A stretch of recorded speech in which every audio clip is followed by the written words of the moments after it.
Bonsoir, heureux de vous revoir dans cette deuxième capsule.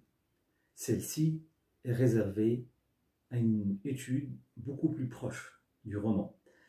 On va essayer d'analyser l'incipit. Mais avant de le faire, il convient de souligner des informations nécessaires pour la compréhension globale, informations qui vont vous servir dans vos contrôles, mais aussi dans l'examen régional. Premièrement, le genre de ce roman, c'est un roman autobiographique. Par quoi se caractérise le roman autobiographique? D'abord, par l'usage de la première personne de singulier « je ». Dans ce genre romanesque, l'auteur, qui est bien sûr narrateur et personnage principal, raconte sa vie, ou bien une partie de sa vie, comme c'est le cas dans La Boîte à merveilles. On passe presque une année avec Sidi Mohammed dans ce roman. Comme j'ai dit aujourd'hui, on va essayer d'analyser l'incipit. C'est quoi l'incipit? C'est un mot d'origine latine qui peut être prononcé de deux manières, incipit ou incipit, qui veut dire le commencement d'un roman, d'une nouvelle ou d'un conte. Dans l'incipit, on trouve des informations nécessaires au commencement de l'histoire, sinon au démarrage de l'histoire, comme le personnage principal, le cadre spatio-temporel. Je commence d'abord par la lecture de ce passage.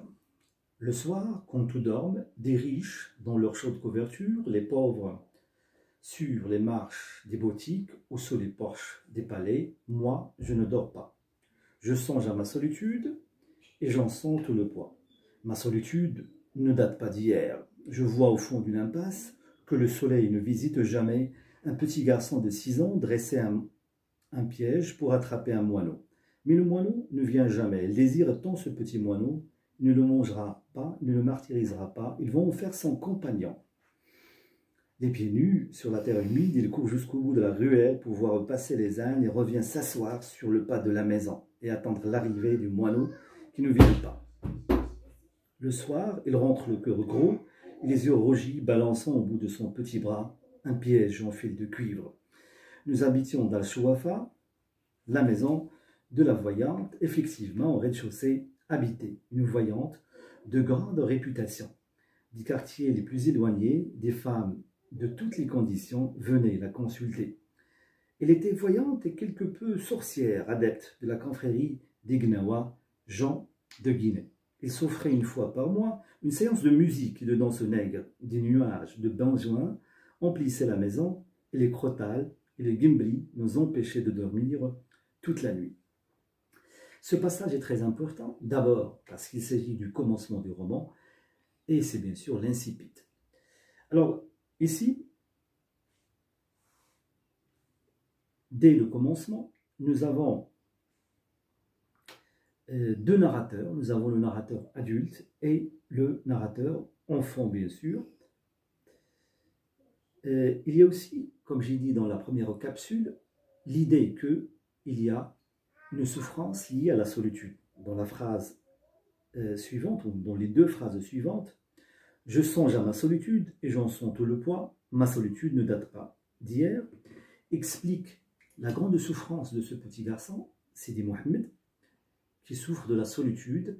Et dans ce début de roman, il y a l'explication. Il nous dit clairement que sa solitude n'est pas récente, mais il remonte à l'enfance. Alors, dans le deuxième paragraphe, il nous raconte un événement qui vraisemblablement se répète, à savoir le fait qu'il veut attraper un moineau. Bien sûr, nous avons, nous, en tant qu'anciens enfants, bien sûr, des souvenirs qu'on a attrapé des moineaux pour les jouer avec, pour les martyriser, pour. Lui, il veut pas faire du mal au moineau, il voudrait en faire son ami, parce que lui n'a pas d'amis. Bien sûr, ici, elle exprime sa souffrance ou son désespoir vers la fin de ce deuxième paragraphe, en disant « Le soir, il rentre le cœur gros et les yeux rougis, balançant au bout de son petit bras un piège en fil de cuivre. » Là, on voit cette phrase, elle est très forte, surtout l'expression « le cœur gros » qui renvoie à une grande tristesse causée par la non-atteinte de l'objectif, à savoir la chasse du moineau. Le moineau ici, il a beaucoup de sens pour Sidi Mohammed qui va en faire son ami bien sûr. Il y a ce jeu, alors dans le dernier paragraphe de ce passage, nous avons le nous, c'est-à-dire ce nous renvoie à la famille du narrateur composé de Ma'alem Abslam et la maman du narrateur.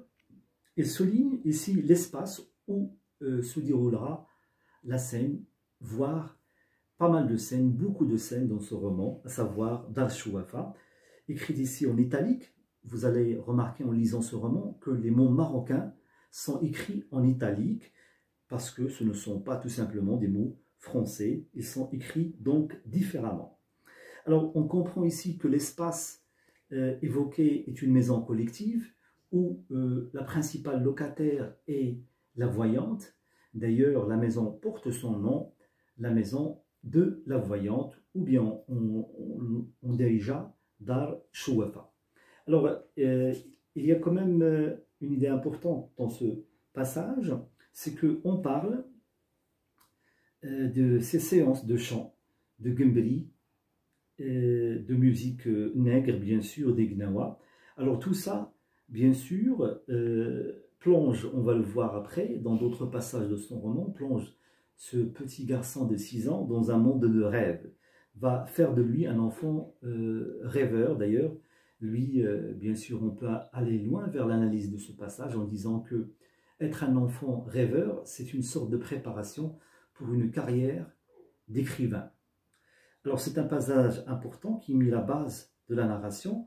On y découvre les personnages. Donc ici on évoque Sidi Mohammed qui est le personnage central, qui bien sûr le narrateur est bien sûr.